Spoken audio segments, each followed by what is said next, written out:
Welcome to prime 9 insider. నేను రాజు.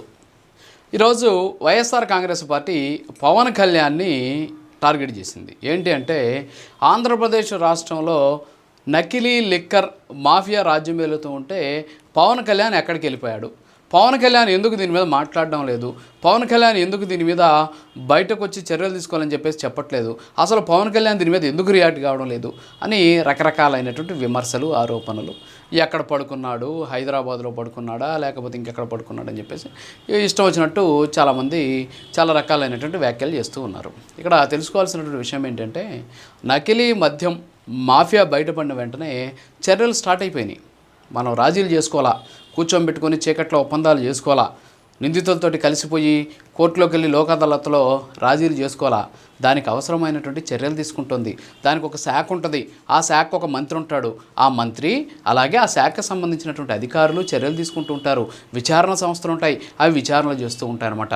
పవన్ కళ్యాణ్ గారు road మీదకి వచ్చేసి ఎవరో చేశారని చెప్పేసి పెన్ను పేపర్ పట్టుకొని రాసుకోరు అనమాట. ఈ విధంగా వైఎస్ఆర్ కాంగ్రెస్ పార్టీ వాళ్ళకి కనీసం జ్ఞానం ఉందా లేదా ఇలా మాట్లాడడానికి కూడా అర్థం కావడం లేదు. ఎందుకు ఈ మాట అనాల్సి వస్తుందో కూడా నాకే బాధగా ఉంది. ఎందుకంటే పవన్ కళ్యాణ్ టార్గెట్ చేయాలంటే విధానపరమైనటువంటి అంశాల మీద టార్గెట్ చేయండి, అంతేగాని నకిలీ మద్యంకి పవన్ కళ్యాణ్కి ఏమైనా సంబంధం ఉందా?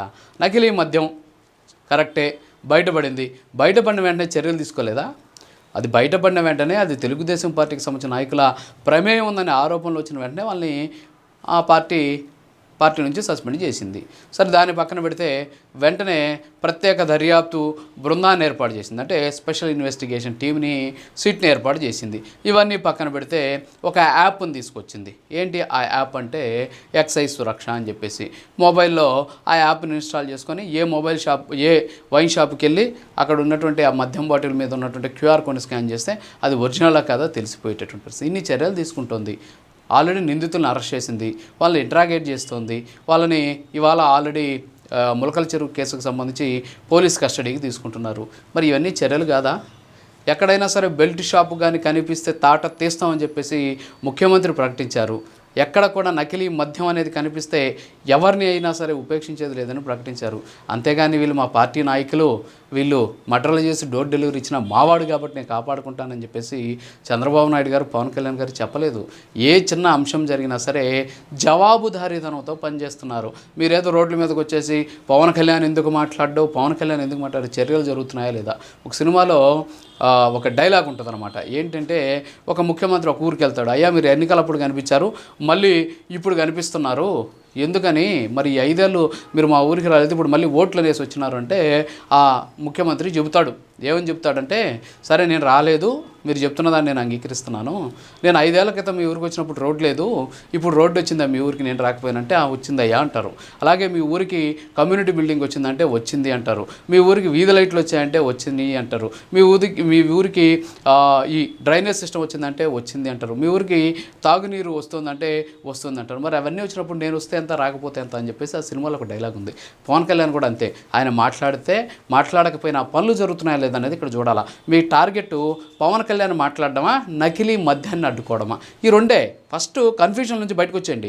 అసలు పవన్ కళ్యాణ్ని టార్గెట్ చేస్తే మనకేదో హైప్ వచ్చేస్తుంది, లేకపోతే పవన్ కళ్యాణ్ని విమర్శించేస్తే మనల్ని మీడియా పైకెత్తేస్తుంది, లేకపోతే పవన్ కళ్యాణ్ గురించి మాట్లాడితే మా జగన్మోహన్ రెడ్డి గారు మాకు మంచి పదవులు ఇస్తాడు అనే ఊహల్లో నుంచి బయటికి రండి. ఎందుకంటే జనాలు ఇవన్నీ కూడా గమనిస్తూ ఉంటారు. పవన్ కళ్యాణ్ వెళ్లకుండానే పిఠాపురంకి అభివృద్ధి జరుగుతుంది, పవన్ కళ్యాణ్ వెళ్లకుండానే ఉప్పాడ తీరంలో ఉన్నటువంటి బోట్లకి నష్టపరిహారం వస్తుంది, పవన్ కళ్యాణ్ గారు వెళ్లకుండానే ఉప్పాడ తీరానికి సంబంధించినటువంటి ఆ రిటైనింగ్ వాల్ నిర్మాణానికి అవసరమైనటువంటి చర్యలు చేపడుతున్నారు, పవన్ కళ్యాణ్ గారు వెళ్లకుండానే అక్కడ ఉన్నటువంటి కాలుష్యాన్ని తగ్గించేటువంటి ప్రయత్నం చేస్తున్నారు. సో ఇవన్నీ కూడా నాయకుడు కాదు అక్కడికి వెళ్ళాల్సింది, పనులు వెళ్ళాలి, అభివృద్ధి అక్కడికి వెళ్ళాలి, సంక్షేమం అక్కడికి వెళ్ళాలి. చంద్రబాబు నాయుడు వెళ్ళకుండానే ప్రతి ఇంటికి పెన్షన్ వస్తుంది కదా లబ్ధిదారులందరికీ కూడా.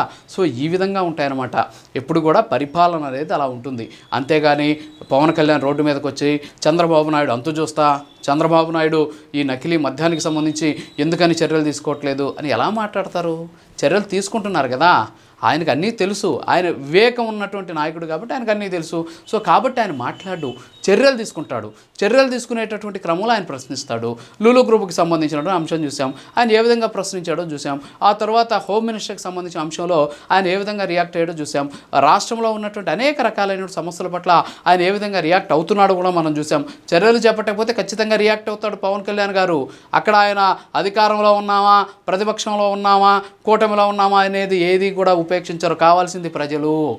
నిజంగా ప్రజలకి నష్టం చేకూరితే 100% ఆయన రియాక్ట్ అవుతాడు. ఆ విషయాన్ని మర్చిపోవద్దు దయచేసి. మీరు చెప్పినంత మాత్రానో, లేకపోతే మీకు కనపడినంత మాత్రానో, లేకపోతే మీరు చూడలేనంత మాత్రానో పవన్ కళ్యాణ్కి ఉన్నటువంటి వ్యక్తిత్వం ఎక్కడికి పోయేటటువంటి పరిస్థితి లేదు. సో ఈరోజు పవన్ కళ్యాణ్ రియాక్ట్ అయినా అవ్వకపోయినా ఈరోజు ఈ కేసులకు సంబంధించినటువంటి చర్యలు జరుగుతున్నాయా లేదా అనేది మాత్రమే ఇక్కడ ప్రధానమైనటువంటి అంశం. సో ఆ విషయాన్ని తెలుసుకొని విమర్శలు చేయడం మాని రాష్ట్రంలో ఏం జరుగుతుంది అనేది కళ్ళు పెద్దవి చేసుకొని చూస్తే అభివృద్ధి జరుగుతుందా, విధ్వంసం జరుగుతుందా, సంక్షేమం జరుగుతుందా, సంక్షామం జరుగుతుందా అనేది మీరు కానీ చూస్తే అర్థమవుతుందని చెప్పి తెలియజేసుకుంటూ ఇది ఇవాల్టి ఇన్సైడర్. మరో ఇన్సైడర్లో మళ్ళీ కలుద్దాం. నమస్కారం.